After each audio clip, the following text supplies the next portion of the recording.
Hello, everybody. I'm Natalie. This is Life After a Cult. Actually, this is Scientology Life After a Cult. Welcome. If this is your first time to my channel, I talk about my 35 years in Scientology, growing up in it, being in the C organization. I also chat about what has the internet buzzing in terms of Scientology news. And most importantly, I talk about how I left with 3 generations of my family. Today, I'm very excited, not just because you are all here with me. Hello to everybody in the chat.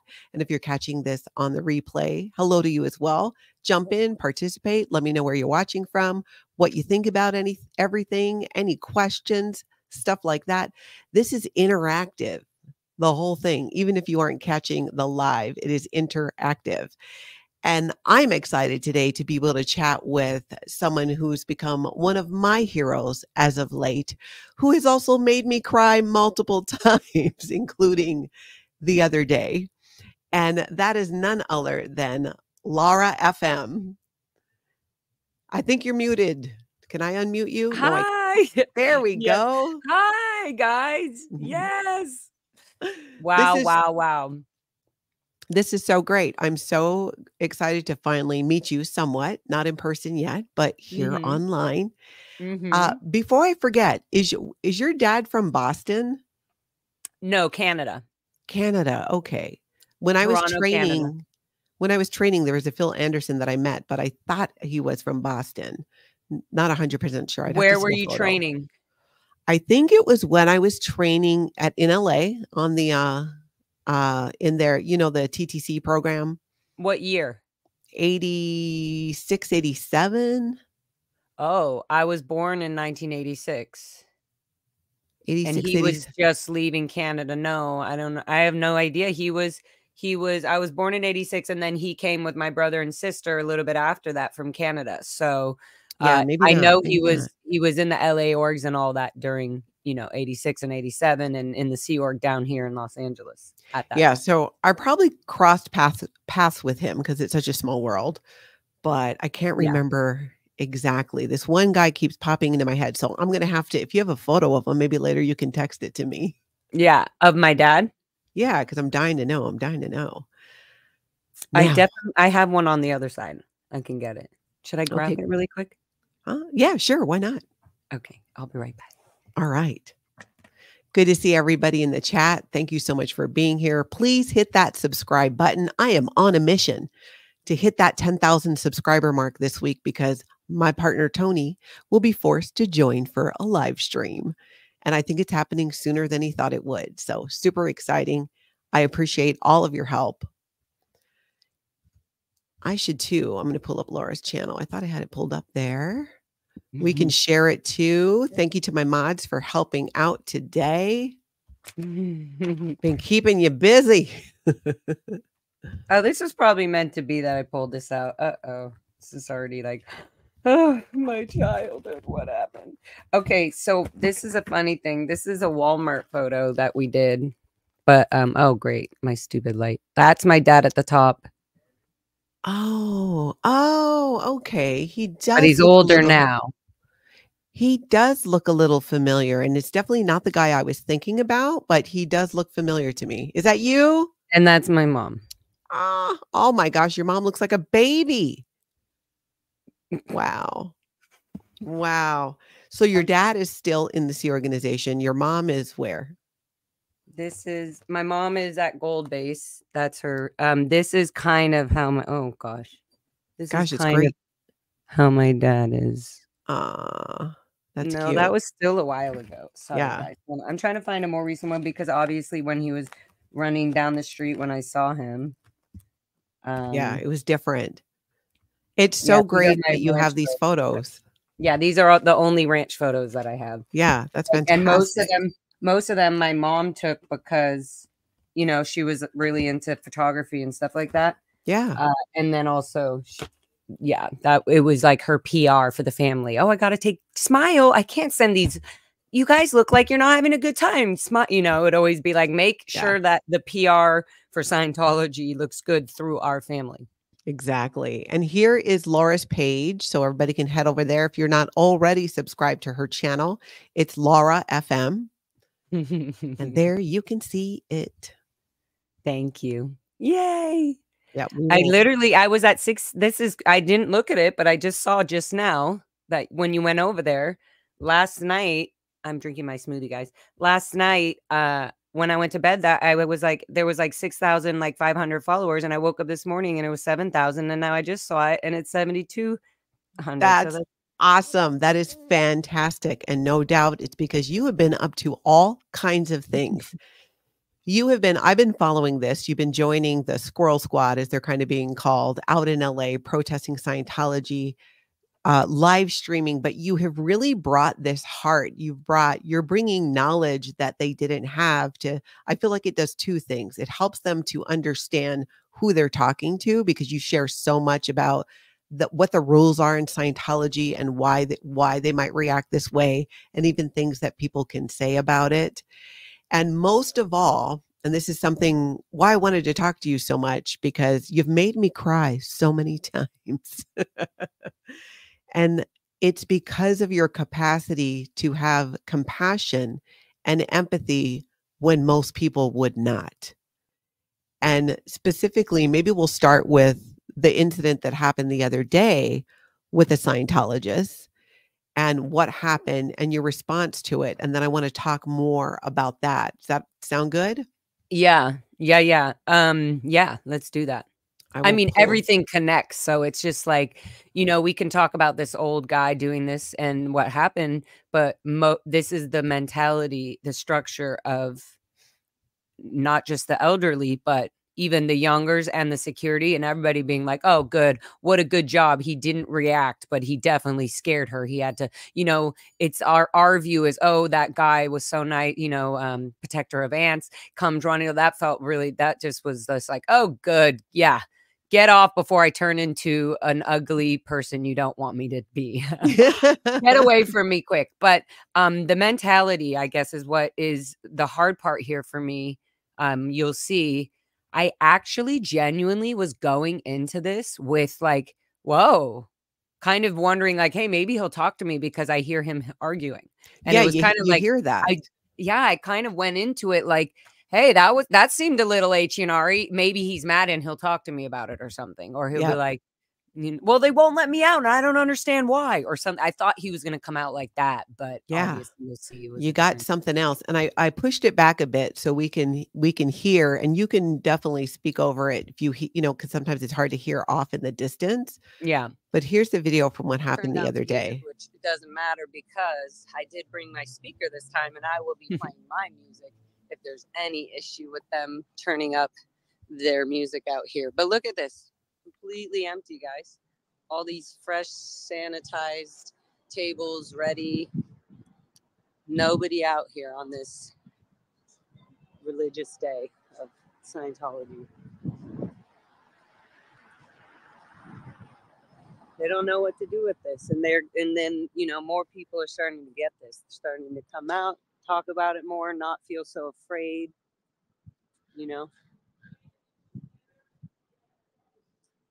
Okay, so stop. Yeah. You hear, I already heard something going on. You guys didn't hear, but already I hear something. I hear some like, no, or something. And you can kind of hear that right here. I could hear that. Do you think that he was arguing maybe with security about whether he was allowed to leave the building or not? 100%. And that he's annoyed of these SPs and watch me, I'll go out and probably annoyed about something. I think it was a mixture. He's handling something with himself mentally or thinking he's handling it with Scientology garbage and being frustrated with that. And then having, a younger security guard or somebody telling him he can't go outside. It's like, excuse me, this isn't Scientology and F those SPs. It was something like that. Yeah, that's amazing. So he's coming out here, right? Mm-hmm. That sounded very H&R-y. And for those who don't know, that means human emotion and reaction. It's something we ex-Scientologists, but in Scientology, you would use to reference somebody getting very emotional. Yeah. And you can see he's walking. All about? He's walking away. He notices I'm here and he should have been walking, on the sidewalk, but he's just walking like trying to avoid me, but doesn't probably know what to do now. And I'm going, what's that all about? And he has to walk by me. What was that all about? Whoa. Flips you off. See, don't assault me. Why not? I could. Why not? Yeah. Why not? Which is really weird. On the lot, thousands of people. Don't touch me. Don't touch me. I'm not touching you. Don't touch me. I'm not touching you. Everybody. So tell me, was because it's not completely clear, can you tell me in your words what was physically happening there? He was shoving his body into me and slamming his hat on my forehead. And so I was turning the phone around and I obviously was like, don't touch me. And he kept doing that. And then obviously he was like saying, why not? Or whatever. And then I said, and then as I was turning the phone around to tell him, because I have people watching and you can't do that. I was kind of like, oh my God, this is a Sea Org Scientologist or whatever. He's not a Sea Org member, I can tell, but he's a Scientologist deeply. And he has been. And he doesn't know that what he's doing is actually an assault. So what I was trying to tell him is like, don't touch me. You can't but I'm like, oh, he doesn't get it. So I keep saying it. And then so I'm turning the camera to tell him there's people watching and he smacks the camera out of my hand. And I caught it because I kind of saw his eyes. I could see his eyes like going to the camera. And I've obviously had this situation where my camera got whacked out of my hand before because of this same type of attitude of, the law is not important. Yeah, I should assault you. You're a suppressive. I could do anything to you because it's the greatest good for Scientology. Exactly. And L. Ron Hubbard has policy specific about suppressive people and squirrels and how they can be fair gamed. You can pretty much do anything, even violate the law, because they've been declared a suppressive person. And they try to say that, no, we canceled fair game a long time ago. And in my opinion, you tell me, Laura, what you think. You can really tell the Scientologists who've been around since the Guardian days. And the Guardian's 100%. Office became the Office of Special Affairs. But that dirty trick mentality of actually harming people seemed to stick with some of them. And that's like the vibe that I was getting from this guy. Yeah. All right, I'll hit play. Don't touch me. Get the fuck out of her face. Don't touch him. You get out of her face.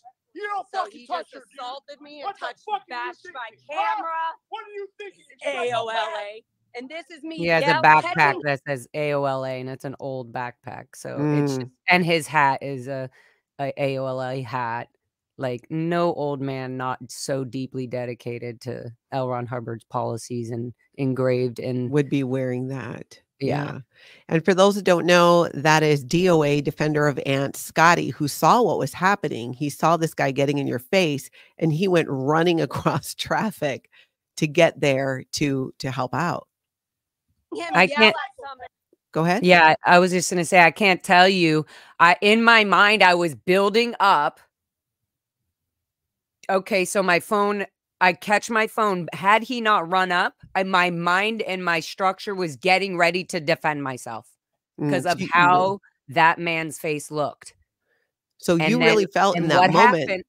Yeah, it literally felt like a freaking game, because a video game or something. Like I was like, oh, I'm getting ready. I'm getting ready to amp up and not care about my phone streaming anymore. I was like, and then all of a sudden, hey, I hear this loud. And for a second, I thought it was security or something coming at me. So you were really in that moment feeling like this was your physical, like you could be physically harmed in this moment. You expected him to come at you based on how he was. Yeah. And I didn't think I knew DOA. I knew Pete Protector of Ants was around there, and there was some other people around, but I was like, oh, this guy's going to assault me faster than I can record it. He already's whacked my phone, and he's an old man in Scientology. He literally has no limit. What is he going to do? Just swing ahead? Like, what is he going to do? So I was like, and so I was already getting revved up, and then I hear the, hey, and I was like, oh, is that security? And then I was like, oh, look at that. And then it was kind of, you could see how, POA just pulled his, this guy, boom, and they start talking. And then I start following him. Not following him, just like shocked, like, no, we're not, we're going to walk this through. Yeah, exactly. Get out of the canteen. Look at you. Get your TRs in. How dare you? Psycho. So true. This is what happens. You're going to get in major ethics trouble for this. I'm trying to get in his head a little bit. But and you still accomplish something like, oh, wow, is this what needs to happen for somebody to shake out of their Scientology structure and belief? Like a random man coming to support And just anybody would do that if they saw that around some old man, like, well, what are you going to do to somebody? Like, what are you Yeah. doing? And okay, guys, this also was going through my head. Lots of things go through people's heads during this time, lots of triggers. He looked very much like one of my best friend's parents, that he are already struggling with being able to talk to their mom and dad. And I thought, oh my God, what if it did? What if this is him? And then I was like, it's not. And then I was thinking, oh my God, but this is just like this, like, if I can't get to my own father and I can't get to the elderly that are in the Sea Org, then what is the point in bashing down this old man? I was just kind of being like, what can I say? Your TRs are out. That's the first thing I was saying. And then I'm like, well, you're going to get into a lot of ethics trouble. And then I was thinking of his upset, or him being upset trying to leave the building right before this. And Yeah. thinking like, well, you're probably already, all this stuff was going through my head. Yeah. And I Kind of could, reminded me of my dad, like, oh, would my dad treat me like this if I came out? If it wasn't me, if I was just a random girl or somebody coming up to my dad, would my dad do this to somebody else like me? wow, it's amazing how much can go through your mind when you're in a position of fight or flight and being threatened like that. But what amazes me is how quickly, like all that's going through your head, and you go from being prepared to physically defend yourself, like you're feeling that he's going to physically harm you. Yeah. And then Scotty, DOA, runs up, gets in his face. And the way that Oh, you're talking to him, you say DOA? Is it DOA? I say protector of ants. Oh, is defender it of ants. defender of ants? Okay. Yep. Yep. Scotty, defender of ants. Okay. And he's right there to help you. And the things you're saying to him, like get your TRs in, that's something in Scientology that means it's your training routine to get in your ability to communicate, to be there comfortably and communicate. And ironically, this is a drill that Scientologists do over and over and over again, yet they're not allowed to communicate, or they show up and respond like this. So I really loved what you were saying to him, because you're right. That what you were saying was maybe getting through to him, because in that moment, at some point he thought, oh crap, I messed up here. Like now Yeah. I'm really going to be in trouble. And you're telling him you're going to get in ethics trouble.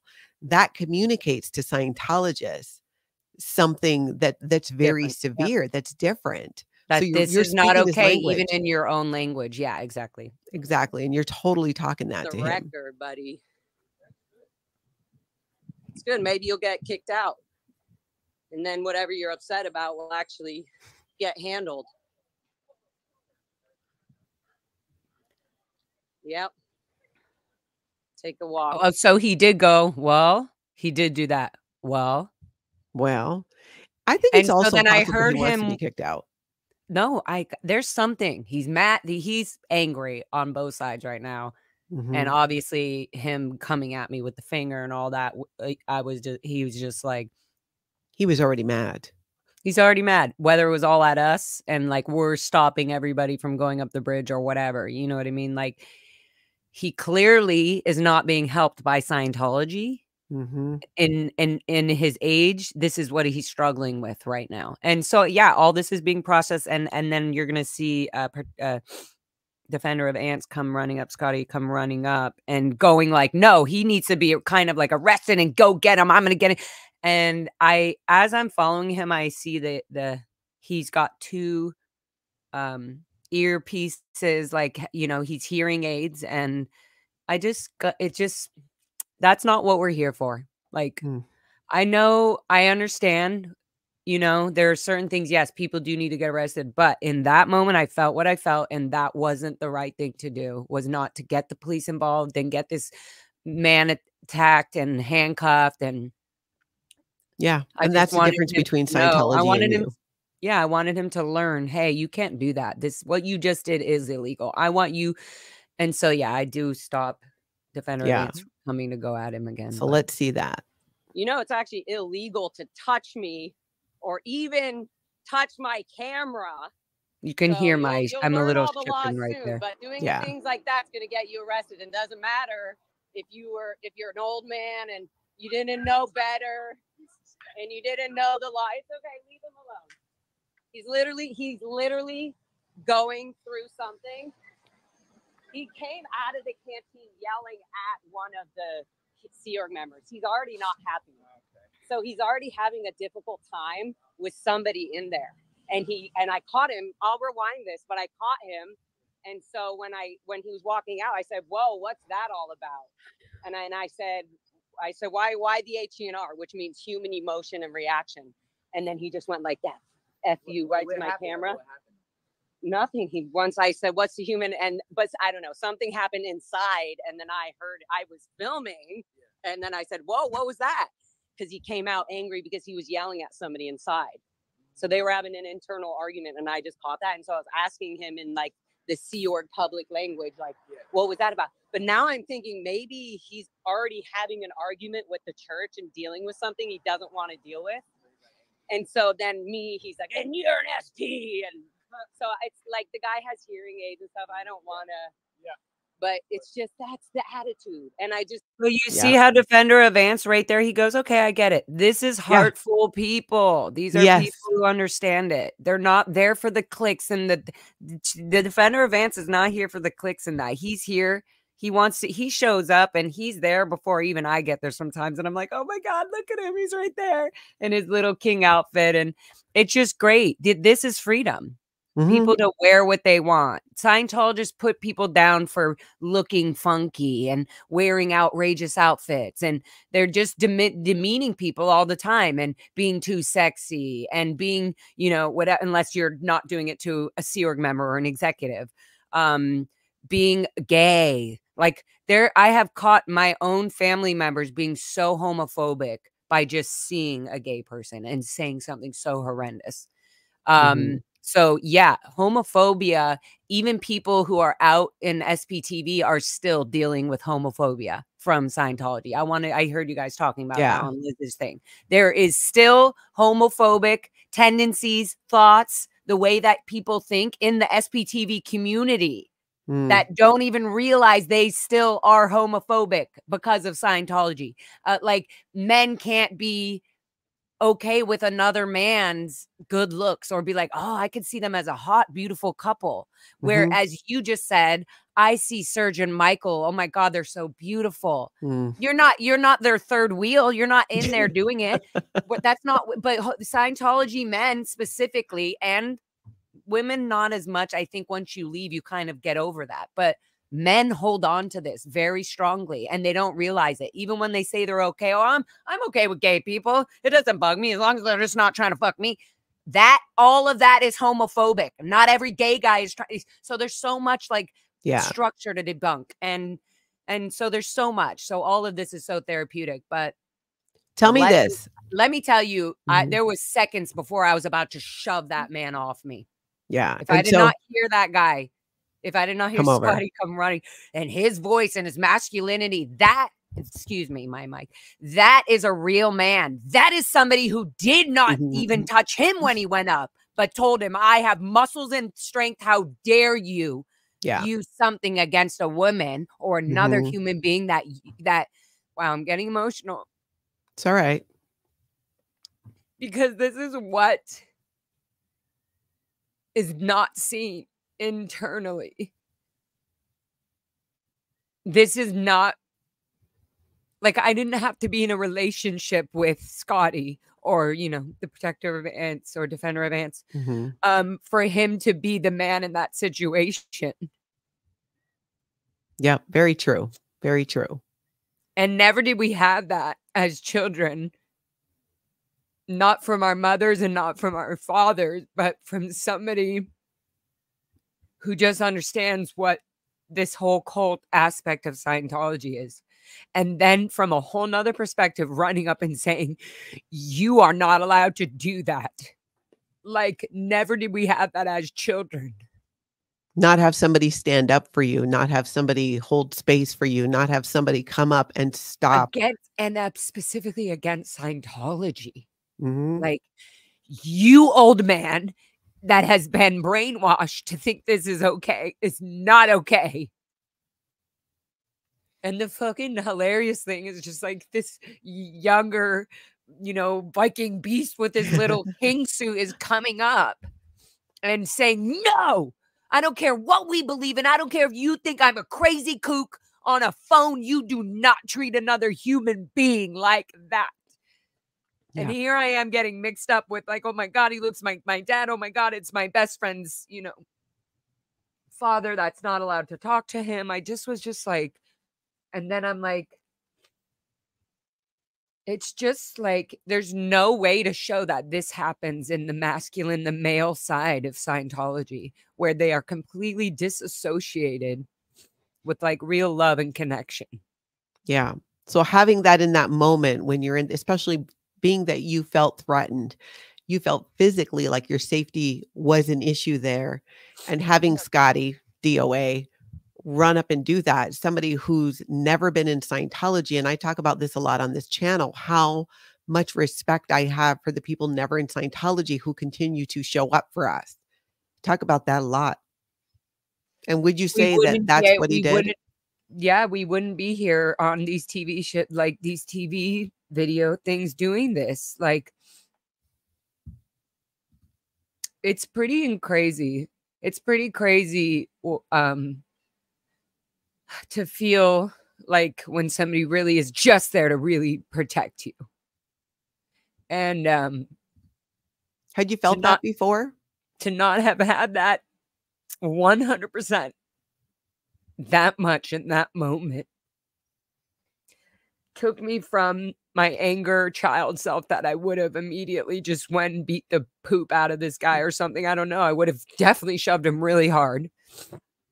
It took me from my complete anger that I had resented, that I still have, as from childhood buildup.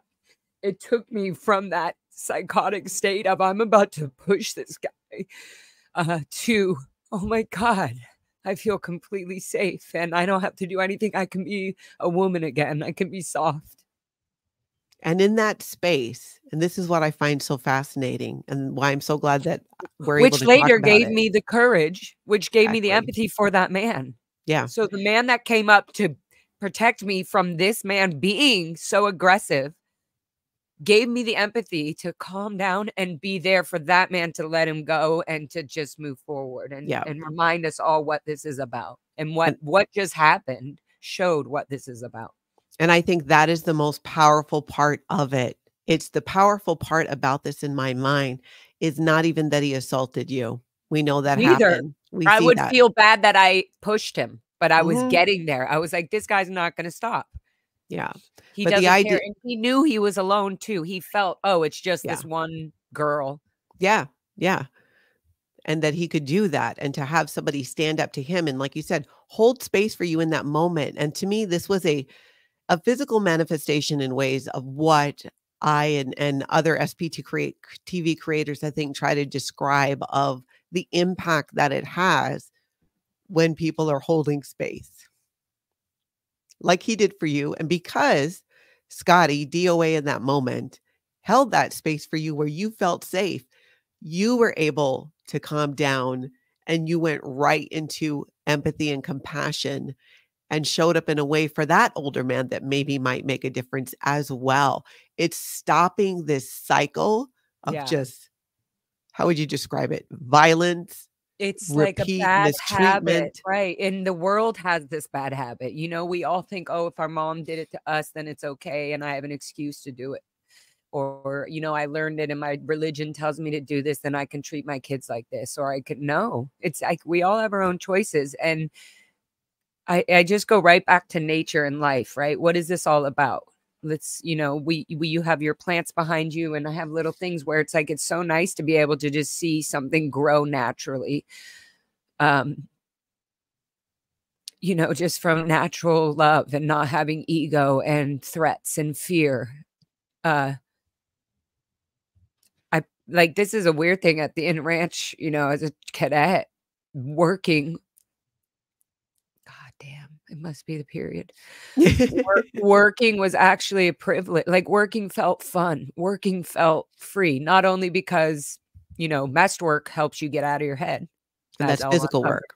Yeah. But because we could work really hard building these rows of fields and planting the seeds and putting the tea tapes and wow, I didn't realize it until until literally the last 4 or 5 years how much I love earth and soil and animals, and that literally these were the things that kept me alive, physically alive. Being able to connect with the earth. Yeah, and plants, and being like, well, this is horrible, but at least I have my dog Teddy by me. Not even my dog. It was an adult's dog that I completely took care of. Mhm. He was like my friend. Anyway, so what I'm getting to is like, you can't be lied to anymore. It feels like when I see something grow beautifully and it works beautifully, and I see other families in the outside world having difficult problems of their own, it feels like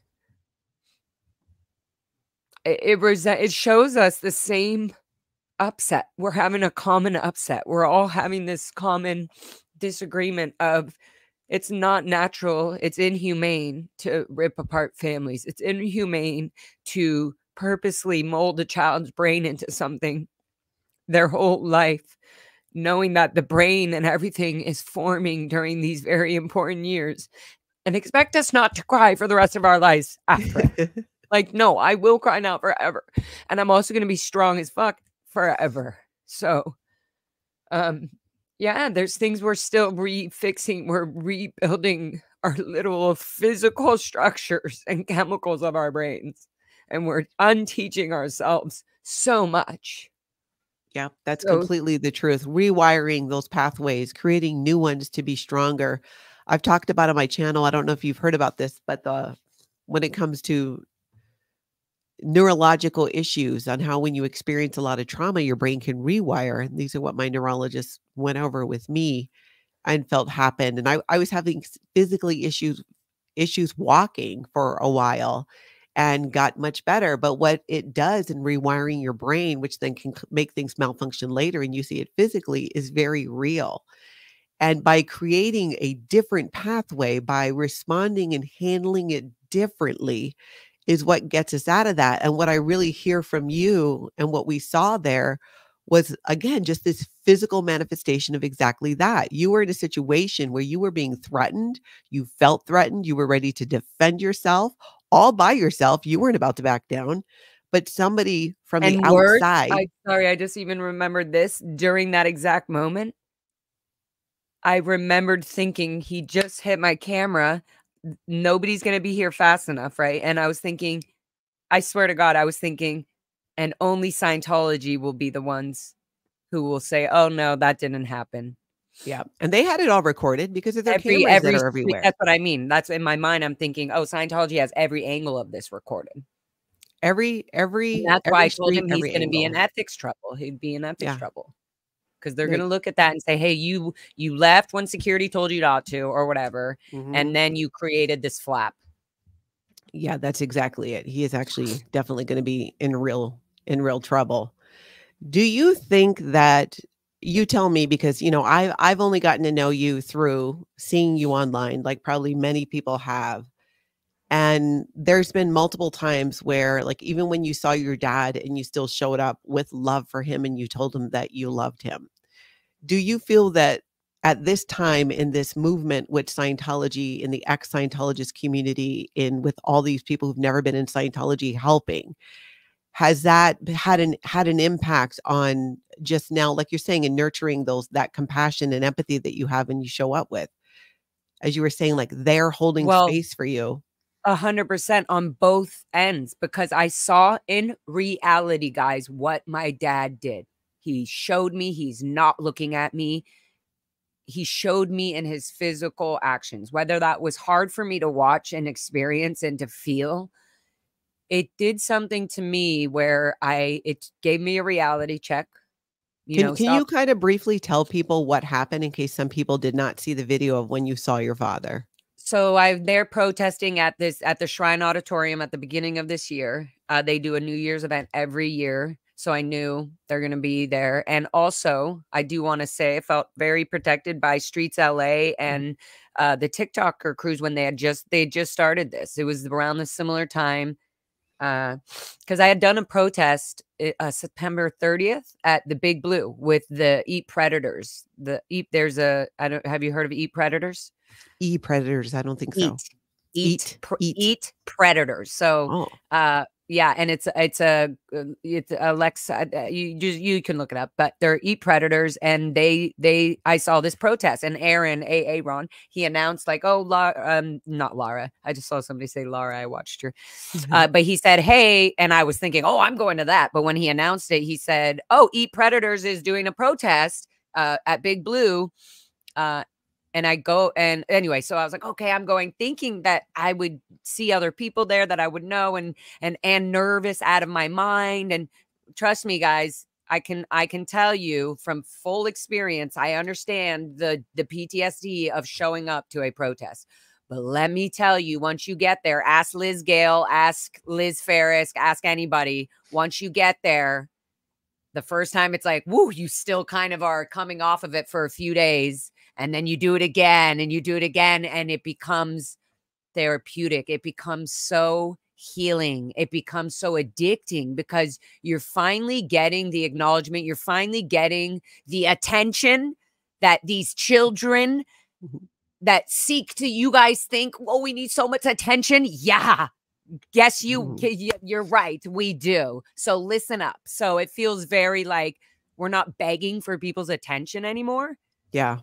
It feels really good. But okay, so to have my that dad, I was and my friend Jen, who I've met through the SBTV community. Hi, Jen, if you're in the chat. She was like, okay. I texted her kind of like, hey, they're doing this thing at the Shrine Auditorium. I was kind of like, oh God, I'm gonna have to take a lift. And it's all the way down in, the downtown, like very far for me to take a lift and not just feel good with being able to jump in my car and go if I need to or whatever. Right. And so I text my friend Jen, and she just said, okay, cool. Yeah. And she'll pick me up. And I was like, oh my God, you literally just made it official. Okay. Going. No idea. Obviously what was going to happen is I'm seeing my dad. I actually had my attention more on my mom. I was like, Jen, oh my God, what if I see my mom? Because I didn't know where my dad was. I just know he's not at Gold. He's not on the RPF anymore. I haven't heard from him for so long. I'm obviously, anyway, so she was there with me. And so we're going, and just everybody there, there was just this, the thing with the blue building. When I first went there, Jen was there. She was again like, oh, hi. I'm like, oh my God, Jen was there. So that felt really good. So then we're doing it again. But other than that, I felt like I have to go do this for myself. Yeah. I have to heal me. I've only had maybe I'm crazy and I'm just being a crybaby about all this. I'm going to go deal with it by myself then. I want to see those Gold staff member and the in-base staff members coming off that bus. I want to see their faces and I want to see how I feel. That's what I was thinking. And anyway, so during that time, being safe and learning from Streets and from all these people, my nose is running like crazy, guys. I can't help it. I learned a lot. You learn a lot. Like I'm learning the laws. I'm learning, the police need to have the permit, and they should, it's supposed to be an open public document that anybody can look up and see, they have a permit from this time to this time, and what they won't struggle with, and losing the fear of being in front of the cops. Yeah. Like always feeling like authority is something I've done something wrong. That's why they're around me, instead of authority being like, again, with, Defender of Ants, that's authority. That's like, no, you cannot do this. This is why we're here. I'm going to keep crying, guys. Get over totally it. All right. Totally all right. And you're right. That's why I thought it was just so powerful watching that whole thing play out. And like I said, the least part of it was even the assault itself. And like I said, I've seen that with you a few times. And I think that's such a beautiful thing, because we left Scientology because we didn't want to be that way. We didn't want to walk through the earth. I know for me, I did not want to walk through this planet, seeing people through this lens and having that type of judgment in my heart and lack of acceptance and all the things. And to go back, and that's why I give you guys so much credit, especially the ex-Scientologists now who are going and doing the protests, is it's a scary thing for multiple reasons for anybody. Because to your point, you're thinking about the police, you're thinking about the Scientologists that are there, but it's really for many, you're going back to where the abuse happened. So it's not just, oh, I'm going to go, protest Scientology. It's that for many of us, you're going back to where the worst of it was. And not only the worst, the headquarters, Yeah. the executives, the ones that are really connected to LAPD. What was that like for you? Was this the first time that you ever did any type of protest with Scientology since leaving? So the first one was the Blue Building with the Eat Predators. And I Okay. show up, I'm walking, guys. I made my proud SP. That's when I first made my proud SP sign. I was like, and I was nervous, guys. It's a whole thing. It's not just like, oh, going to the protest or not. It's, oh my God, the whole time. So be Yeah. prepared. But no, it's okay, guys. It's amazing. Just, it's like jumping off, bungee jumping or something. And then you're like, oh my God, it's amazing. So obviously I'm not bungee jumping anytime soon, but there are things that when we go through it, and especially if we have interest in doing it, if you do it, you're going to feel amazing. You're going to be like, holy crap, that was way too much. That was intense. I need to sit and process. But so this was on us our whole life. So I'm showing up with walking with my sign, like, oh my God, with my bright goldenrod jumpsuit. Just, I had this whole vision of like, my main thing right here for this is I want them to know their fearful word of being declared an SP, a suppressive, is a joke. And I'm a proud SP, and watch me scream my lungs out. And I did not know I was going to be yelling out my lungs and everything. I was going through some major healing during the first time. So that was my first one, was the Eat Predators. Mhm. And that was intense. Was it That's then when you also went one and- that somebody smacked my phone out of my thing. Yeah. And I just, in the adrenaline, all this, and and then, so to see myself, oh, okay. So then that happened. And then going back to my dad, Yeah. going to that protest, being like, okay, I did that one. Now I could do this other one. It just felt like, so then there I am out there, oh, there's Osa calling people out. I'm telling you, oh, nice to meet you, Streets. That was the first time I met Will, and then meeting some of the, TikTokers, Chris and Easy and all that. And they have all these questions. And then, there's so many SP Spanglish was there. And then the Angry Gay Pope popped up. And I was like, oh my God, I've been watching the Angry Gay Pope forever.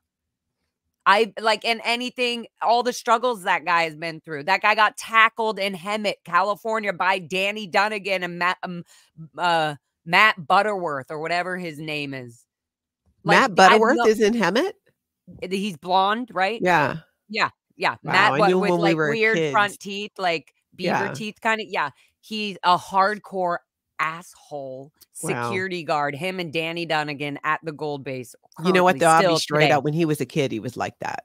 So yeah, I'm not too that's surprised. why they put him in security. And same with Danny Dunnigan. Yeah. And that's why Jackson got kicked out, because his heart was too big for him to deal with. Even though you're still groomed doing shitty shit, it's like you have to have gross people at the top of these positions. Yeah, that's why do. you have people like these security guards who just have no, what do you call that? No empathy, no lid, like no, yeah, no, not even boundaries, a lid, no balance, just no balance. They're just, this is how it is. And if you cross it, and it's like, no, that's not life. No, but that is how most behave in the Sea organization. What was it like to see your dad when you saw him at the Shrine Auditorium? So what I was saying is that these little protests help me. Yeah. This community, guys, I cannot fucking tell you how much your guys' power for you guys for me to go running back to you guys being like, did you see that? This community, it's not just like my friend Jen there with me. It's everybody and the community and the Squirrel Squad and everybody. And I'm going, okay, If I go to jail, if this cop, then I go to jail and everybody's going to see it. What is the fear? So the same thing I'm saying about the protesting is the same thing that I felt with the cops. By this point, I'm starting to go, if you're here to protect, you're supposed to be here to protect everybody. If I was a cop and I even was a Scientologist cop, let's just say, I would say, guys, I know you know I'm a Scientologist. I am fair with you and I'm fair with both of them. Why not just be open like that? There wouldn't be freaking issues. There wouldn't be a protest if that's how it was. That's actually the point. So anyway, so I'm sitting there protesting with everybody and I'm like, oh my God, adrenaline. And I'm seeing faces from the Gold Base and INT staff and OSA and coming by. And I'm like, oh my God. And I'm trying to remember things as you go back and watch the stream, but I'm yelling out people's names. I'm like, oh, Matt from CC Celebrity Center. I was just naming Eva. I was like, he's a Butterworth still. She came, you know, she's like English lady. She's in the, I think she's English. Anyways, she's in the gold crew. So I was just like, oh, there's Eva Butterworth. It was Butterworth at the time, but I know she's like remarried to somebody else now. Anyways, so as I'm saying this, I was kind of dancing and singing SP is me. And then somebody walked by and I was like, oh, I kind of think I know that person. And then I swear to God, my mind was tripping. I literally saw my dad. I see a shape and I'm thinking my dad was in the galley doing dishes and stuff whenever he was in trouble or whenever, like that's where he was last doing well, where they would just put him so that he's just not causing any problems. Like, I guess being out in the public. So I kind of was like, that could be an option. So when I see this figure and a dish cart coming out, I just know, oh, that's somebody in the Sea Org from the event crew. So I'm like, good, I'm going to film this guy no matter what, because they're backstage crew and they're in the Sea Org. So I was just like, and then as I'm going, I'm like, oh my God, is that my dad? It took a minute and it's going, I'm like, oh my God, that's my dad. That's my dad. And so I kind of look at the support, you guys see, and I was looking and I was like, oh my God. So many things were going through my mind. And so when this assault happened the other day, or 2 days ago, I've grown so much even from that emotionally. I've learned so much. I've been allowed to feel what I've really wanted to feel. And so again, guys, this support, I don't care what anybody says, this group, SBTV is the bomb. It's amazing. Your guys' support is amazing. Everything about it is amazing. So seeing that was just a lot. The dad and me yelling. And then I was thinking, what are the last things I can tell him? I want him to hear. If you die, literally, guys. I was thinking of Liz Ferris's dad and like and then my uncle, his brother, my dad's brother passed away. He was the senior has INT, you know, so, and he died from colon cancer. And I just was like, I don't watch my dad deteriorate in the goddamn galley now. So much stuff was going through my head. And then I'm seeing him reject me or ignore me. But what did you say? What did you tell him?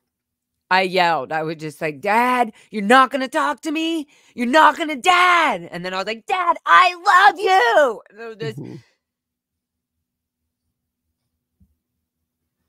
just, that's, you know, through all the crying and everything, I just really just want him to know that, because Scientology is the poison. Scientology is the cancer. And I can be mad at my dad, or I could just be mad at the cancer that's corrupting him.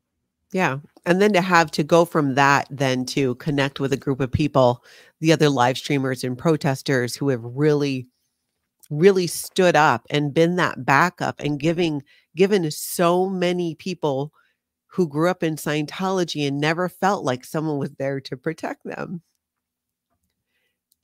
Yeah, and Aaron nailed it that time. It took me time to process. And then when I went on the live stream with Aaron about it, I realized I was so mad at him, at my dad. And Aaron got me when he said, when I was watching that, I would not have been okay. And I wasn't. And I didn't realize that until Aaron mentioned it to me. I was like, no, I'm so mad at him. I'm so mad at him. So I've done a lot of processing. And not Scientology processing. If you could say anything to your dad, if you had the opportunity to talk to your dad, what do you think that you would say? How would that I would just conversation say, start? stop. Just stop. Stop all this. You need to give me a chance. Stop it all. Go out into the world for a year, and I promise you, I will give you all the love and all the connection that we need. But just give it a chance. Just give it a chance, Dad. To then have that experience that you had with the assault and then with Scotty DOA and being there and backing you up. How does it feel moving forward? Do you feel more supported in that way? I can only speculate and imagine what that would feel like being in that position as you were, but knowing that someone who's a stranger virtually, who shows up but would still be there and have your back on it. Honestly, he doesn't feel like a stranger to me because I've seen him at the testing center and we were joking and I was singing on his live and being funny and he was asking really good questions and things like that. So that's what I mean. Such as, yeah, sure, a stranger, but somebody who comes with the intention, and it doesn't matter what he looks like and what he's wearing and what his, oh, he's so wild and out there and oh, he's got paint on his shirt. Like this guy came to protect, and that's what we need. Yeah. We need more humans like this. We need more humans like me who are going to be able to upstand these corrupt organizations during these emotional, heavily, purposely done, by the way. Scientology wants us to go crazy and react. Yeah, so that is exactly true. That's a tactic of a Scientology when they have somebody who is speaking out about it or who's a critic of Scientology or who they think is going to be. One of the first things they're going to try to do if they have any exposure to you is to gaslight you into being as null and void as they can. And the game changer here, the difference today with this movement is the number of people never in Scientology who are here, who are supporting these channels, who are showing their support and helping everyone know that they're not alone. And by doing that, for people who have left Scientology, who've left this cult, I feel like it represents what we can do for each other in so many different areas. This isn't just for the ex-Scientology community. If anyone has ever felt alone or not protected or went through something as a child, and someone should have been there. Yeah. And this is the thing we're healing is that's not okay. Somebody should have been there. You should have had the strength before you were left alone to just do something like that or to have, it's just, I can't wait until I get over the day that I stop crying because I'm just so full of love. I don't know if that ever happens. I'm not sure. I mean, I've been out of Scientology for 13 years. It's one thing I wonder myself too. I think the change though, at least I know for me, and I want to know what you think about this, is having that support makes all the difference because often I'm fortunate. I'm very, very fortunate. And I know this, that I have my core family that they left with me. I'm so incredibly fortunate. That's why it took me 2 years to actually execute a plan to leave because I wanted that to happen. But so many people who leave Scientology, they do so alone and alone until they're not. And that's what's so great about having this community form around these SPTV creators, would you say? Yeah. And I know that it's also hard to hear like a community or a group or an organization or anything. It's hard to be a part of any group. We don't have to be a group. You don't have to be nothing. Like there's no roll call. Nothing. You can literally just listen forever and just be like, okay, cool. I love this. Oh my God, that helped me. That's what's so great. It really is. It's sometimes I'm like, no, I don't want to talk. I don't want to be on my live. Exactly. Power lies to paralyze says Laura. I'm going to get it right. Laura, your ethical presence is absolutely beautiful and truly powerful. You are an enormous being. Thank you. Andrea Bear, I know you're a grown woman, and Laura, but I wish I could adopt you. Bless you with healing. And what does that say? Wholeness. Wholenessness. That is beautiful. Wholenessness. It's Beautiful. Thank you. Jen, keep making waves, Laura. Laura. Oh my God. Lara. Lara. Great conversation. Nice to learn about your channel, Natalie. Thank you. Thank you so much for being here. I love you, Jen. That's Jen who went with me to the protest and was there at the Shrine Auditorium, was holding my my live stream phone when I was like, did you guys see that? Very cool. And this is another super chat for you. This is all I can give today, but we'll send more soon. One gypsy. You're so sweet. So you don't how have about to send, and money is not the only thing, guys. Your support and being there and just, it's great, you know.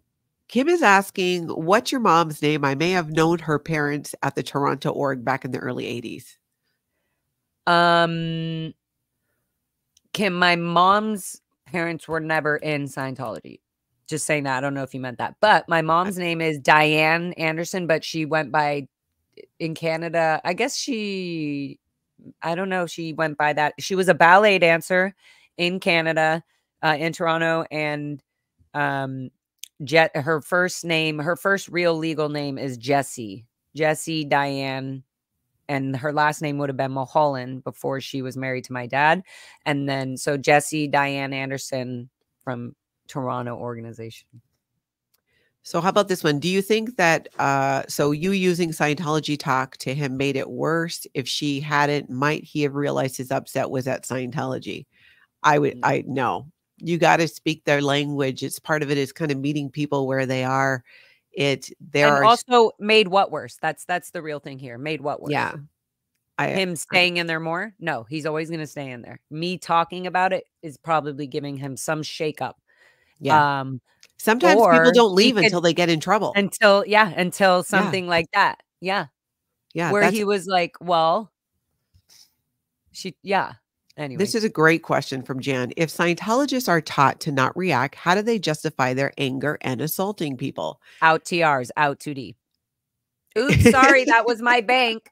I went out TRs. I'll fix that in my next cramming order or my next ethics handling. That's it. That's how they justify it. Yeah. I think part of it too there are contradictory rules in Scientology. Yes, there's this expectation where you keep your training routines and your ability to be there comfortably and face whatever's going on. But at the same time, L. Ron Hubbard teaches you to be ruthless, especially in the SEAL organization. To be, only the tigers survive. This is something we're told over and over and over and over again.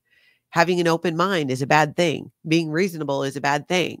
You have to be this hard, harsh, tough, very black and white thinking mentality.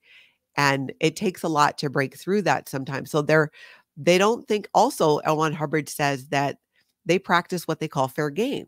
They can do anything to someone declared. I thought you were going to say the tone scale. Because I was going to say, if I'm an SP, I'm below body death, right? So him being angry and antagonism and aggressive is actually higher toned than me. Than you are, exactly. L. Ron Hubbard has his tone, the scale of emotions on there. And Scientologists are taught that, how to respond to somebody in these different tones.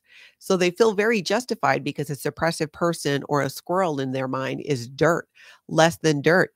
L. Ron Hubbard said that anyone who leaves the Sea organization is a degraded being. And that's how they refer to people like us who've left the Sea organization. Doesn't matter what, we could go out and cure cancer. In the eyes of L. Ron Hubbard and Scientology and the Sea organization, we are forever degraded beings for not fulfilling a billion-year contract. Yeah. Oh, and then you were talking about fair game. So this guy has fair game in mind, and plus his tone scale trainings and all that. Kim wants to know if you're related to John Meissner, possibly a cousin. I don't know who that is. I mean, guys, I barely know who my own family is. Maybe you got people out in Canada that you got to track down. Tan Louis is a question. When was the first time you discovered that people on the outside were actually good people, not like you had been told they were? You want to answer that?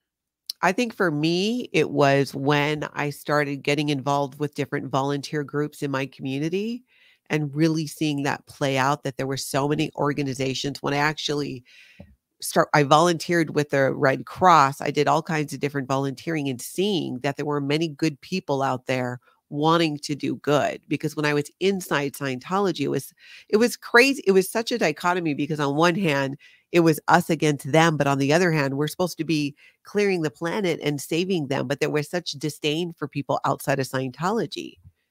It just was the opposite of what it always claimed to be. What do you think? Yeah. Yeah. I would also say the other thing is obviously the SPTV community really punched that out for me. That when I'm still receiving it every day, guys. Like that for my Scientology side, the SPTV community is probably the only community that has been helping me on really knowing, oh my God, there are these really amazing, beautiful, random people in the outside world that are beautifully caring and they've never met me and like treat me as if they have. And then there's this other thing of not needing that attention or that care that was so deprived from us and not needing that acknowledgement. We just want to talk now. We just want to say it. And if you have something rude to say, we're going to delete you so quick. Trust me. Yeah. I'm just and Nancy. I just think that, yeah. Does Laura know how much respect DOA has for her? Oh, so that's Scotty. That's very sweet. I don't know. I mean, he hasn't laid down the rope and told me. No, I'm sure. I can tell. I just feel it's probably why we connected right away. We were being funny on the streets and stuff. I'm sure I do. Yeah. I think he's a cool cat. Yeah. So, yeah. Could they declare him for interacting with an SP? No, they'll just because he was defending Scientology, you know? Yeah, exactly. But he did cause an incident. I think that it might add to the list of things if they wanted to get rid of this guy. Yeah. And the fact that you heard him arguing about whether he could leave or not kind of a thing. He was already being disobedient. And the fact that this incident happened and we're still talking about it. Exactly. For not listening. Yeah. I think this is a man that kind of has one foot out the door already. Maybe, or totally, maybe. I don't know, because he was dedicated. That's an old man, dedicated, wearing a backpack that says AOLA and a maroon hat that has like some Scientology thing on it. So from back in the day. So I am just Nancy. Another question. It must really help that you can scream once in a while in times of protecting. Good therapy, I suppose. Yeah, no, not once in a while. It should be done every single day, and not just screaming, but crying and feeling every emotion, boredom, sadness, fear, all of it, because we weren't allowed to have any of it. So it all comes up just when we're doing all of this. Yeah. Tell me about what are things like now that you're out of the Sea organization. How long have you been out of Scientology? Out of Scientology mentally? Yeah. Like 7 years. I got declared like 6 years ago. Yeah. And what does life look like today? It looks like brand new. It looks like because I'm not stuck with this whole sack that's just lying to me and holding me down and feeling like I cannot just live my own life without having all these attachments to this. It's like, no. I get to grow from those. I get to grow away from this corrupt, made up thing. So I feel every day from the rest of my life. Like I told somebody, I'm like, I'm the happiest I've ever been today than I've ever been in my whole life. So it can't be that bad. But at the same time, I'm also feeling so much more. And like just the little things in life, I appreciate so much more. Yeah. Yeah. And I feel sad because my heart feels a lot more and it feels sad. Easy. Have you, and you don't have to answer this question. Have you done any type of therapy, explored that yet? And you mean like regular therapy? Or do you mean like a specific therapy? Just regular therapy. Yeah. I would like to find a therapist that I can go to all the time. Yeah. I would like to find a therapist, even, like, but then, okay. So my answer is yes. I go to therapy sessions or I'm like, oh, I really need help. And I'll go to a friend and be like, I need some deep help on this. I don't know what to do. This is the right, and they literally have, psychological therapy credentials. So I'm going to them for a very, very valid, solid reason. But There are things that I have to learn that give me therapy by going through things that are uncomfortable and ugly. And the therapist isn't going to give me that. They can give me guidance on, looks like you need to get into that. And I'm like, I don't want to. Then I know. Here's a question from Planet Lupa. Laura, how and when did you team up with Serge? You rock. Me and Serge met in the Sea Org in Clearwater, Florida. I left the Int Ranch and was being shipped off from the Int Ranch with a bunch of other Int Ranch children to join the official headquarters of, the actual Sea organization out in a public organization. We had never been in the outside world. So I was in Clearwater, and I think me and Serge have talked about that on previous episodes on my channel, where he just saw these kids coming in from the ranch. And they were all like rugged little soldiers. And then I was like, oh my God, who is this young? I felt like, who is this young, already trained? Oh, I've heard about his name. He went by Sergio then. And I was like, Sergio has, he's so highly trained. He can sec check anybody. He can interrogate anybody. He can just he can audit. He can fix anybody's why. So I was just like, I always had this weird thing. Like, who is this guy that I knew he had just come off the RPF. So I was a little like, how is this younger man already had been through the whole RPF and everything and is still like this, really intense by his age, and is just so chill, and like because he always made things kind of chill and casual, but he was like very strict as fuck. So I don't know, it was just interesting. And so we knew each other there. We had little moments of connections of like he was like, oh, there's Megan. They would call me Megan. There's Megan again. Like, oh, we're going to have to give her a good session, or let's get her. She needs an ARC brake handling. She doesn't need this, he was always it was just interesting. And so when we left, it was a whole weird, our relationship today, mine and Serge, is completely different than our relationship or what we knew of each other in the Sea Org. Yeah. I mean, but that's because we are completely different people, because we have grown so much out of what was forced for us to be our whole lives. So that's how we know each other. And recently, maybe like the last few years, I've just seen, actually last 5 years, Serge was already dancing and doing stuff before we had started to work on stuff. But he first was just dancing and doing really amazing art things for my shows. And then eventually he was learning the songs and all that, and would be like, I think we were dancing and being fun one time, and he was like, dream love. And I was like, Serge, you should sing. And like, it's all just naturally come together. So, and it's great therapy for both of us. Like, that's it's wonderful. Quite incredible. Yeah. Do you have an email that you can share? People are asking for your email and they want to throw it in the chat. If you have one, you'll share publicly. Yeah. Am I able to? No. I was going to pop it up, but I don't think I can. Okay. My email is Lara. It's very easy. Lara, Lara, guys. There's no U.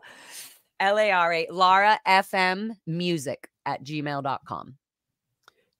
It's me. Emilio's asking, how far did you get on the bridge? To, I guess, TRs and objectives would be right. I did method 1. But I received it, so I didn't do it. But training wise and receiving it, the highest I think would be, I think I was going to get on what they call like the grade preps or whatever. Yeah. Happiness rundown or something. And I was like, I don't want to do that. That sounds like a bunch of sec checking. Like, I was like, no, done with that. So I did method 1, and that was horrible. Yeah. I was like, no, I'm not doing this ever again. Trick. Oops. We're going with trick. What happens to the elderly people that talk to the SPs outside the blue building? It's sad how they treat them. Laurie, have you noticed? I'm sure you noticed because you're there. I've only seen it on the screen. I'm amazed by how many it seems overwhelmingly that the Scientologists that are left tend to be quite a bit older. I said that the other night. I was following all the solo nuts auditors park in that private little parking lot by AOLA. Yeah. and come out with their briefcase and their thing. And I was like, Strapped to look, them. there they go. Yeah. And I said, look at them. And when they're pulling in the vans, all these old people are loading up. I was like, there are no young people. So there was one young person backing out in her car. And she looked very familiar. So I need to find out who it was. But I was like, oh my God, wow, there's a young person. Who is this? And I was like, oh, I know you've been doing, she's been around forever. And I was like, who is she? Yeah, those names escape. All of the majority of those people on the OT levels are all older people. They're all older. Nothing but love. Thank you so much for the super chat. 2 strong, inspiring women making a huge difference. Thank you.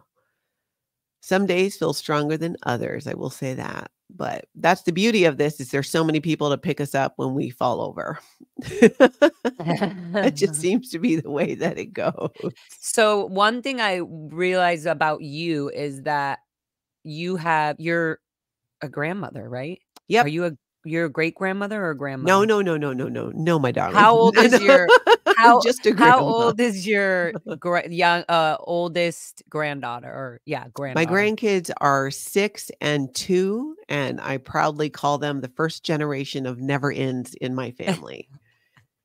Because they are the first ones to be born in 4 generations that will never know Scientology. All they'll know, eventually they'll get old enough to go on YouTube one day and they're going to see everything that Grandma talked about and they're going to hear my entire story. And I'm sure it's going to be very surprising to them because they're not growing up with any of that. That's the beauty of it. And I think about this sometimes as a parent who, depending on how, I always say, I pretty much consider myself a 2nd generation Scientologist because of my mother. But when my mom married into that family, my grandpa, who later became my stepdad, grandpa dad, would make me a 3rd generation Scientologist. But really, because of my mom, I always say I'm 2nd generation. My kids were 3rd. And it takes, in a way, in a generation, you can change a lot. And this is true in Scientology and it's true outside of it. And there's things I did differently with my children when I was raising them, even though I was a Scientologist.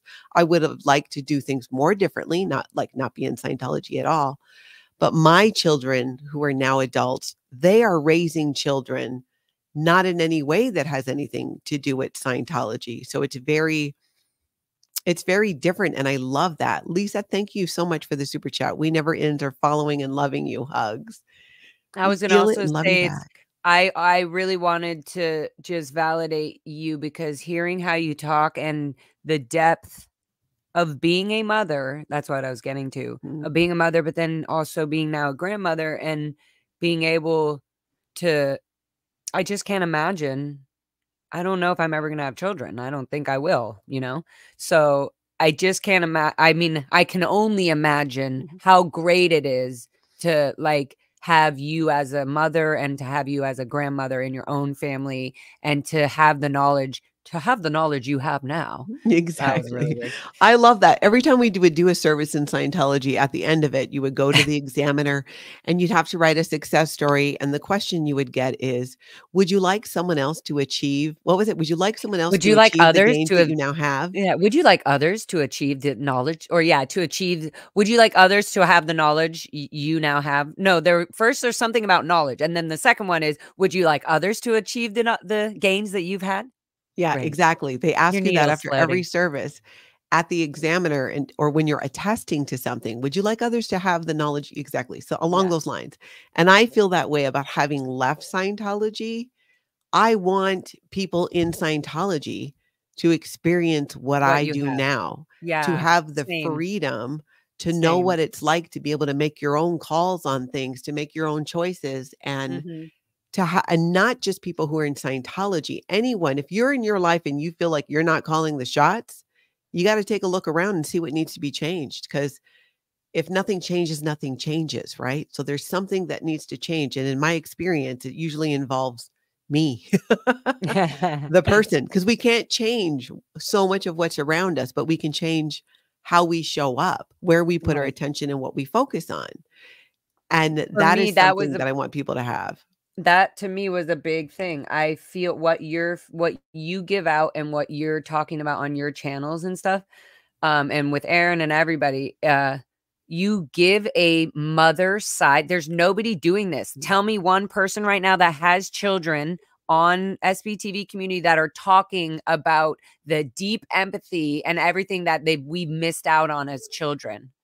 I mean, Yeah. Liz Gale, and I'm just saying it's very rare, and to hear it, it sounds awkward or so lovey and whiny instead of being like, no, love is beautiful, and to take care of yourself is so beautiful, and to feel uncomfortable is beautiful. Like, Yeah, that's it was something I always think we get wrong. used to. Exactly, it was. And I, I didn't grow up where there was like hugs and kisses. It was all Right. contact assist and be quiet if you get hurt. And to have my children and have that change, but it's still, it was like my sister was in therapy for a long time. And I remember part of her therapy, she came to me and she's like, I'm just going to start hugging you.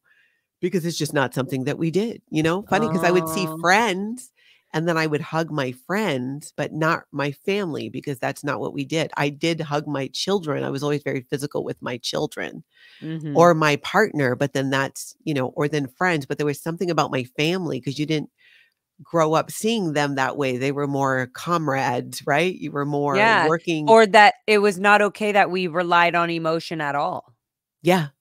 It's Yeah. actually distracting to rely on your emotions. So the TRs, the training drills, all these things are manipulative tactics to numb and ruin your emotional, empathetic side, especially if we're children. I'm surprised, Natalie, that we're not psychotic serial killers Girl, I think that every day. or worse. Like, I'm like, how did my brain not go the other way and just go nuts? Don't you think, I think that says a lot because often it takes, when you go through a lot of different trauma, sometimes it takes a while for it to happen and it goes on for a while. So it makes sense that it would take a while to untangle it. But this has been my experience. What I have noticed is that when people show up with love, it just melts all that shit. It just melts it. Yeah. And that's something I've experienced with my partner, with different friends, people I've gotten to know outside of Scientology. And it's almost like this quicker way to healing in a way, because it takes a lot of energy to hate and to be angry. And the question I get a lot is, do you have a lot of animosity or hate towards Scientology? I don't feel like that describes it for me. And I also think it depends on the day. Because I was going to say there are sometimes, moments where it's yeah, like, boosh, and I'm like, I hate. yes, It's not even hate. absolutely. It's so deep, dark anger. Like, Yeah. it's disappointment. It's unbelievable, like, disappointment of like, how did this happen? Why is this allowed? How did the community, how does the world allow this? And then you go, oh, I'm so glad I'm out. Okay, what's the next move? Yeah, exactly. Yeah. And sometimes that takes time. And I feel that people who leave Scientology, they leave in different ways for different reasons. And you're figuring out so much of who you are versus your Scientology indoctrination. And I think it's important to remember we are all still who we are, right? We just maybe strip away some cult mentality, but people will still be very different. Some people will be great and wonderful and have lots of love. Some people will be complete a-holes just because that's just who they are, with or without Scientology. It's not every single thing that's wrong with us or that one would consider to be an outpoint or need to be changed is because of the cult. It's a lot of it. It's very habit forming. You definitely pick up some bad habits, but it's different for everyone going through and we also all went through something different. There's commonalities there, but still very different in ways. And I think it's the same way with people out too, who've never been in. So here's a question. Do you think most of the leaders in Scientology have narcissism? 1000%. Scientology teaches in its behaviors and in L. Ron Hubbard's disgusting rhetoric, as Serge likes to say. I love that word for L. Ron Hubbard's crap. I could just listen to Serge just say words all day. I love how we're working on a Serge track where it's just, I love it. Literally. I love it. And I think you're right. I think David Miscavige for sure, I would qualify as a narcissist. They say that they're few and far Scientology, between. because it takes away. Yeah. What is a narcissist? Somebody who can't feel, who doesn't have, they're very, you know what I mean? They're like, that is what Scientology is creating you to be. and you don't realize it until you leave Scientology, your forms of narcissism. So yeah, it may be there are chances that when you leave Scientology, you can lose that narcissism behavior because you teach yourself, oh wow, I was taught this narcissism behavior. But like somebody like David Miscavige is completely narcissistic. Like I don't see David Miscavige changing that. Me neither. With Your Shield is asking, Laura, have you connected with non-Scientologist family members? I've tried. In what way? I'm still trying. I tried with some family members and they don't want to ruin the connection they have, whatever that is, with my mom and whatever that is with my dad. Are these family members are they in Scientology? My mom is in the Sea Org and at the Gold Base, Int Base still for the last 45, 50 years. Or however long, I don't know. Maybe I'm over. That just feels like my whole life now. And then my dad is, as you know, down in the galley in the dishwashing at the AOLA building. And the rest of my family is in Canada or Toronto. My sister's still in the Sea Org. I mean, still in Scientology. She's out of the Sea Org now with her husband that she was married to in the Sea Org. And they're probably working on their freeloader bill and lower conditions and all that. But other than that, it's hard even for my non-Scientology family members that were, I was still connected to while I was a Scientologist slightly. They won't, because they know they've been told by my aunt and by my mom, or most likely by my auntie Pat, that I'm out ethics or that I whatever. So they know the rules because they've been seeing this from the outside. Yeah. And so they just don't want to get involved. They're not strong enough to deal with it. And so I'm just going to leave it at that. Brooke Elliott is asking, she's saying, I believe I heard you can grab attention of Scientologists with music. Laura, I think you said it. I could totally see that. Any way to do a block party and you sing to them? A block party in Los Angeles has to have a permit of some degree, especially if it's an L. Ron Hubbard block party, L. Ron Hubbard way block party. I'm sure there's going to be some, but yes, I would love that. I'm down. If people want to put art and stage together, come and ask me to sing. Absolutely. I'm down. I will bring my songs and my music and my band. Let's do it. I am just Nancy. Natalie, when are you going on a Wednesday night with Aaron to Clearwater? Wednesday night. I think he does it on most nights. I haven't made any plans as of yet. I've thought about it. I do feel like Clearwater would be more my speed than Los Angeles. I'm not sure I'm ready to go back yet. It's on my list. I want to go. Like we were saying earlier, it's much more difficult to go back to the place. Yeah, you said I'm not ready to go back yet. What are you thinking of when you say that? Like, what is it quickly that you're not ready to see the buildings or feel the feelings? It's just the first time. It's taking off the Band-Aid. This is what I'm talking about. Exactly. This is what I'm talking about. Saying. But the fear is a lie. That's the thing. The fear is you go there and it's like, I don't know if you've ever done mushrooms, but once you're on them and you're like, oh, this is amazing. No, it's me. And it's just like the fear is alive and you're going, oh my God, how come I haven't been doing this earlier? And oh my God, this is giving me so much strength. So I'm just saying that. That's all I'm saying. Yeah. We need to keep working on me. If you do go, how long would that be hard? How long? Wow. I'm trying to ask you 5 questions at once. My brain hurt. How long does it take you to get to Clearwater? Probably, I think maybe 3 hours, maybe 3.5 hours. I haven't flown to Florida in a while, and it's about 4 hours to Los Angeles. I'm in Minnesota, so I'm right in the middle.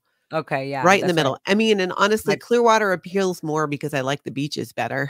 But if I'm true honesty is, it's harder for me to go back to the blue buildings because I haven't done it yet, which means that's probably the one that I should do. Mm-hmm. Go and show up there. Do you need me to buy you a plane ticket and meet you here? Do you need me to let you know when the next one is? Because they're happening every night now, so you'll get used to it. Exactly. You could crash for a few nights and see how you feel. Yeah, it is something even my Tony has brought up. He's like, we could go together. I'll be right there with you. You'll be there. Yeah. There's a bunch of people going in February. So the 24th. Yes. So if you do that, it's something that Yeah, that I've entertained. It's, then just work it.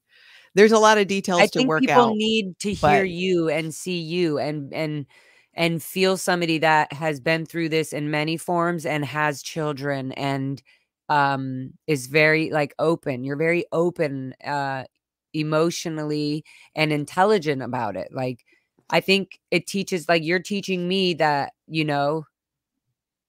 there's so much strength in just learning simple things by yeah, somebody's growth. Like you've seen them grow and you're going, "Oh my God, I yeah, just watched her and now I'm better at that because I realized, oh, that wasn't me either. I don't want to do that." yeah. Like, so I think that's the thing we don't realize is when you show up, you're actually there for other people, answering questions. It's so healing. You're going like, "Oh my," you like, so yeah.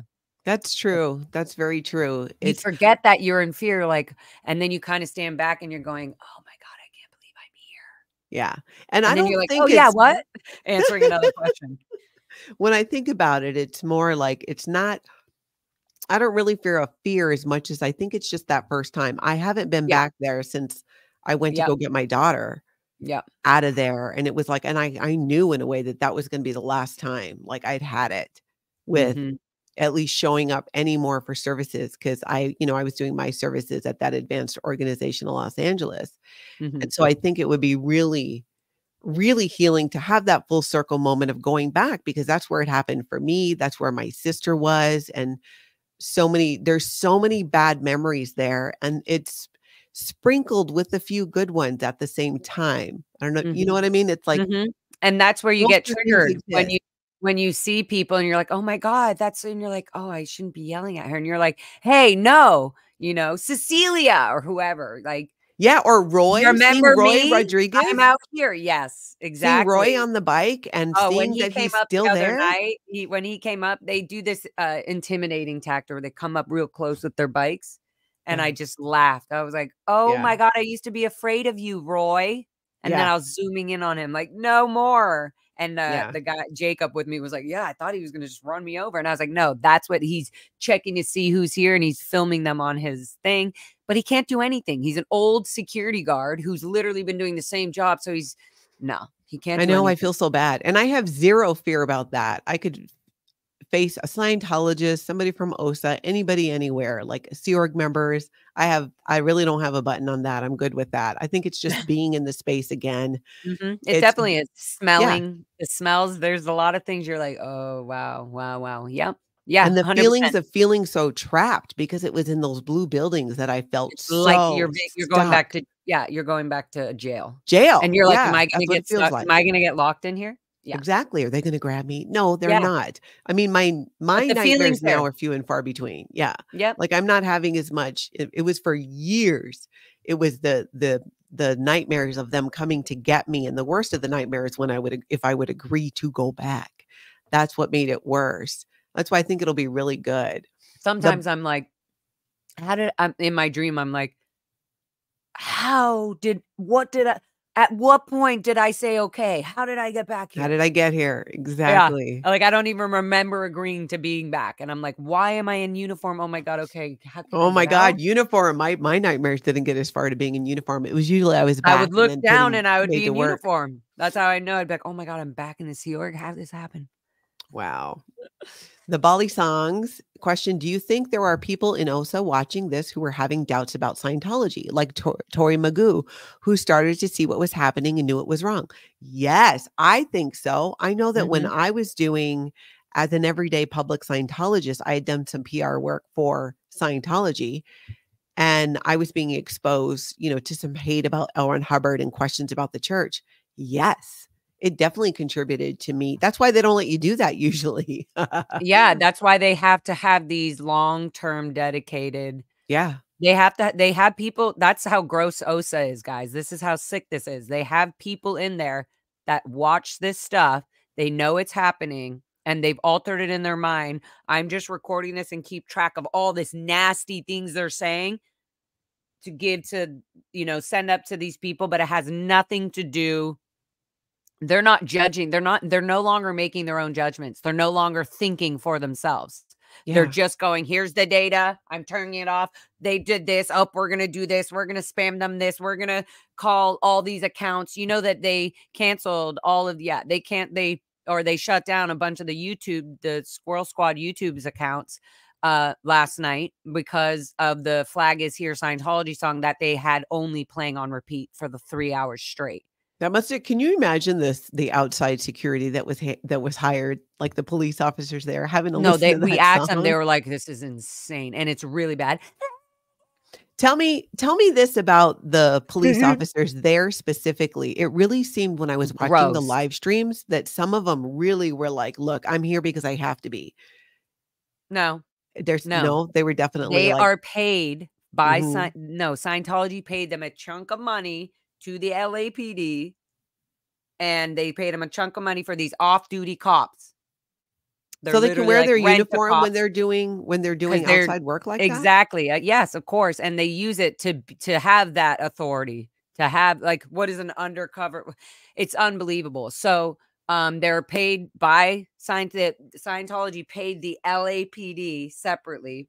This is gross, guys. This is money that Scientology can just go, oh, we're not paying them individually. We're just paying the LAPD to do this task. And we're using off-duty officers. What does that mean? You're paying these cops individually. So anyways, literally I filmed them. We filmed those cops so much. What I did is I muted every time I was going near that Flag Is Here song. It was driving me crazy, but also I was like, they're doing this to mess up everybody. And I kept telling all them, but the thing is you kind of just have to go at it as these live streaming, and you're there, you're in the moment, you're going through, you just have to kind of, for me, I was like, all right, I need to get whatever I need. I just visually need to have it on video. So, there's a bunch of them. You can see there's a bunch of the TikTokers and every try getting up on the cops, getting their serial numbers, getting their emails, asking them why they think this is okay. Do you know that the human trafficking and that they disregard their elderlies and don't give permission to children to be children and They're just like, they're being paid by Scientology. So, these cops were uncomfortable. They should be. Your family needs to know that your extra money is being paid by Scientology to do these gross things. And you think this is a religion? So if they're not going to see it for themselves, we're going to make their family see it. We're going to put them out. So that's the best way to do it, because if they're there to be respectful and to be a family and to be a service of people and to be this good human, police officer, then be one. And if you're not, we're going to just show exactly what you're doing, just like we're doing with the Scientologists. So what's next? Literally, I will probably be at Big Blue in a few hours. I'm going to schedule it. I got to do some laundry and things that I have not done, but I'm going to go do another little protest. So I'll be up there, and we're going to keep doing this, and everybody coming in and new people coming out of the Sea Org and finally coming up and speaking out about Scientology, and even having more people like Anon. I call him Anon because of Aaron, and every time he pops on, but I'm sure he'll watch this. But having people under the radar, like Anon and the masked people, and great, because it's showing that whatever outlet anybody needs to get out, whether it's harsh, whether it's, oh my God, she just said that, I can't believe, but it's true. Like, there's gonna be everybody, but the problem is Scientology. So I think what's next is exactly what we're doing. We're going to keep doing this. We're going to keep exposing. We're going to keep answering people's questions. We're going to have some ups and downs in terms of dealing mentally and emotionally with people who are purposely trying to interrogate us and trying to attack us to get us to stir up. So we just getting stronger and exposing. I think that's the whole thing. And having, good people like Jacob Harkey here. Yep, he's got a super chat for you. Join late, but watching on 2x speed to catch up. Loving this chat. Rock on and keep up the great work. Thank you, Jacob. You too. Jacob is awesome. He's been there for many of the protests, and he's learning a lot about Scientology. He's like got a sponge for this. And he's very like, and what would you say he's very like matter of fact, and okay, good. And how do they, he's very interview. He's really, you guys go follow him on YouTube. That'll be fun. Jacob Harkey. Shelly, yes. Shelly, thank you so much for the super chat. Take back all that Church of Scientology has stolen from you. You have the support and love. You are one beautiful, strong woman, Nat. Nothing but love for you both. Thank you, Shelly. Yeah, I'll get out there and Need to sell a couple houses. Then we'll maybe we'll turn it into a vacation and do more. I hear there's other things. It'd be, you know, what's funny is Tony used to travel to not far from where the base is, not far from Pac Base. This was way before we ever knew each other. And he didn't know hardly anything about Scientology. And then when I lived in Seattle, when I got sent there because I refused to terminate my pregnancy, he was there working nearby where Scientology was. We've always been within a few blocks of each other for years without ever Oh. meeting each other until we did. And I know that, so he'll ask me like, oh, did you ever do this or see this or see that when you were in LA? I'm like, no. I was in the blue buildings all the time. What was there to see? Although I did go to Disneyland and a couple things. As a but- reward, right? As a Mhm. reward, or with the LOA approved CSW for family or whatever. Exactly. Or I went afterwards Lives. when I was a parishioner going to, and then, you know, that made a big difference. Right. Yep, Because and you then- had never gone to Disneyland before. Exactly. Yeah. So Shawnee has a super chat for you. Keep going, proud SP. Thank you, darling. That's what I am. A proud SP. Drifter Shelley has a question. Do you think that protesters would reach more people if they had more signs about what is being protested? Totally. It's just, guys, it's hard. Let me tell you my difficulty. Okay. I have a camera because the one thing to do these days when you are protesting is have a camera on you, have your phone on, just in case, especially if you're really, you know, being like a Chris without a Hellcat and, you know, right at their door with the microphone during a staff meeting and stuff.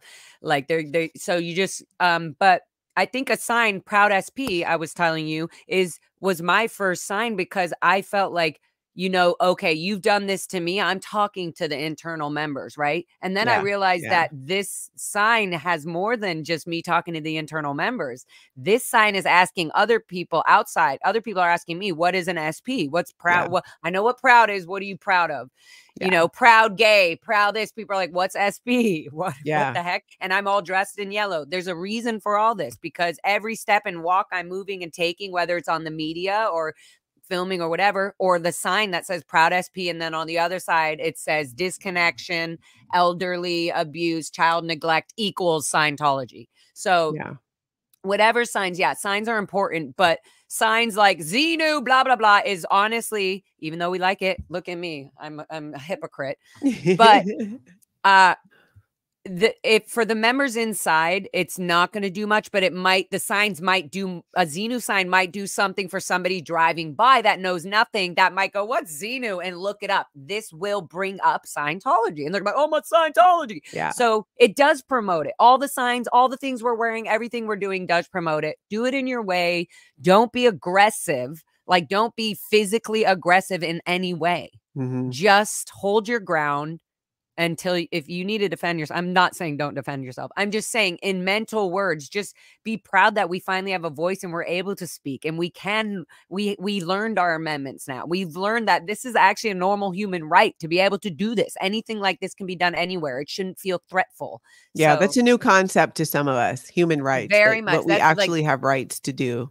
and the cops definitely. and the authorities still not being on our side when they should in times is also like a new concept. Like, okay, so Yeah. things are supposed to be a certain way and they're not. Yep. Jovi Girl's asking, will the squad get their videos back to post them? So the ones that got brought down. I think all they need to do is mute the whole things. That's how I think that'll work. But And then they can put the but videos what back is up. amazing is they shut down their accounts.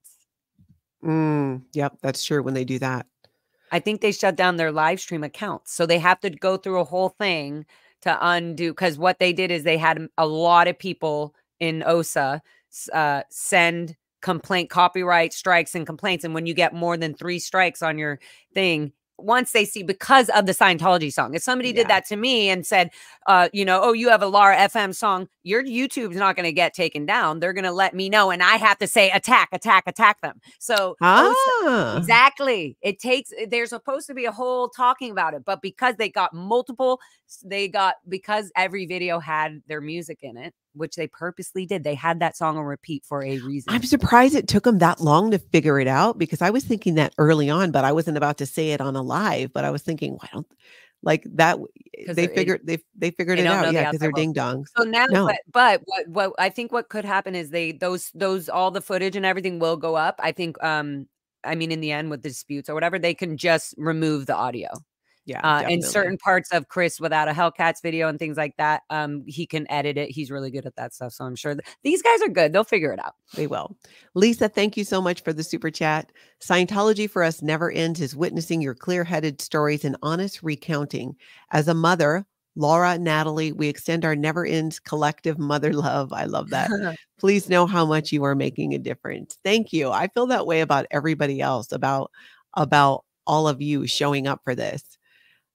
Doesn't matter what they are putting speakers facing out towards the public to copyright them, but once outside away from the buildings, isn't that public domain? Music is music. Yeah. Music is written and copyrighted and owned. So they purposely do that. But I do have to say, I did move their speaker majority of the time back into when they were all so busy with the cops. I was like, I just turned the speaker back into the building like 5 times. So funny. Here's a question for you from Aaron. Why the yellow? Because when you get excommunicated or declared from Scientology, you're declared a suppressive person. And when they print it or they print any sort of major ethics situation, it's always printed on this bright goldenrod. It's called goldenrod. And they even call that in the Sea Org, she got a goldenrod on her, which means they're declared an SP. Or they've got a ComEv or something, but they print it on this bright goldenrod paper so that everybody in the organization and everybody across Scientology knows, some major ethics action has just happened. And they look and it says, Megan Anderson has been declared a suppressive person. So they go, I can never speak to her again. So they make it very obvious with this color that a very permanent order or something by ethics HEO has been. So now I'm like, hey, I'm a proud SP. That's right. I love owning it and taking back all of the things that they told us were horrible. And then they label you as it. And now they just got to be hating that we're like, yeah, proud SP, SPTV. Literally. Literally. It's all right. So organic and great. It is. We're going to wrap it up. You have a protest to get to. Hang for a second, Laura. Everybody, thank you so much for being here, for supporting these channels, for getting the message out. Please make sure you subscribe to both our channels. Check that subscribe button. Appreciate all of you. And most of all, get out there and have the most amazing cult-free day.